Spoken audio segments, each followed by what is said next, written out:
Bonjour tout le monde, Patrick Sébastien, coach de performance pour le golf.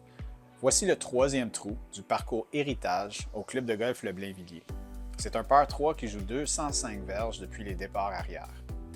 Comme vous pouvez le voir, tout le problème se situe à la droite du verre, avec quelques fosses de sable et de l'eau à leur droite. Il y a une zone de dégagement ici à gauche, mais il y a une petite pente invisible depuis cet angle. Mon objectif avec cette capsule est de vous expliquer comment définir les bonnes attentes pour certains coups et trous auxquels nous serons confrontés sur le parcours. Et ce trou m'a semblé être un excellent exemple.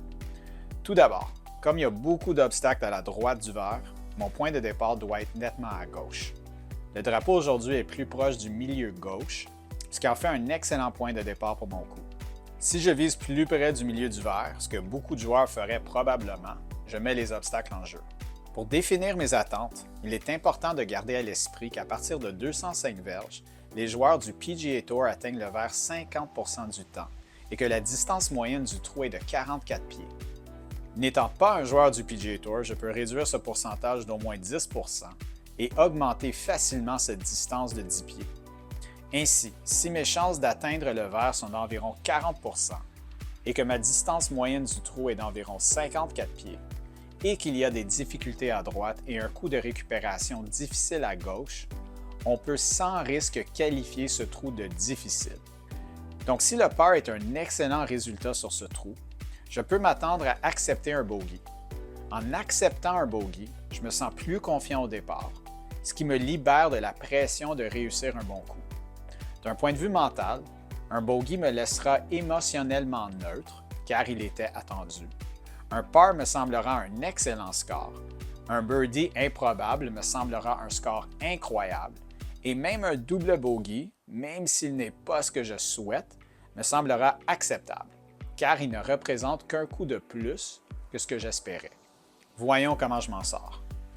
J'aimerais préciser que 205 verges, c'est une distance un peu difficile pour moi. Je joue avec des nouveaux bâtons cette année, puis c'est là que mon écart est un peu faible. Mon fer 5 va autour de 195 verges, mais mon fer 4, qui est un peu plus gros que les autres, peut aller entre 210 et 220.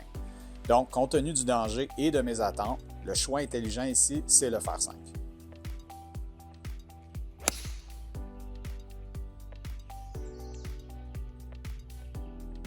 C'est un coup bien frappé, et vu que ma cible est à gauche, je l'ai un peu tiré qui me laissait sur le côté du verre, mais je semble être à peu près à hauteur du drapeau. Je me suis donc retrouvé à hauteur du drapeau, juste à gauche du verre, et j'ai une pente à gérer comme prévu. J'ai aussi ces deux tailles d'arrosage à gérer. La plupart des joueurs avec un bon jeu court frapperaient probablement un chip ici, mais mon chipping y est actuellement en cours de développement technique. Donc, je choisis d'adopter pour ce que je pense être le coup de plus haut pourcentage de réussite et d'utiliser mon putter.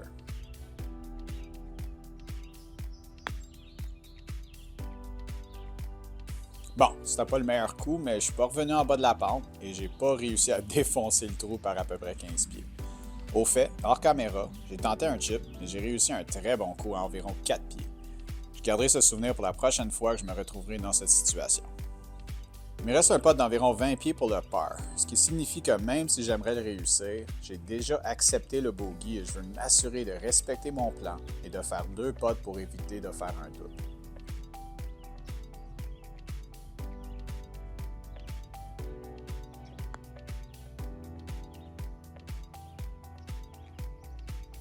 J'ai laissé mon putt dans le sac de 3 pieds que je voulais, et j'ai un putt facile pour le bogey. Évidemment, j'aurais aimé un meilleur résultat, mais comme je me suis fixé des objectifs réalistes, je repars de ce trou avec un score acceptable et je suis déjà concentré sur le prochain coup que je dois jouer.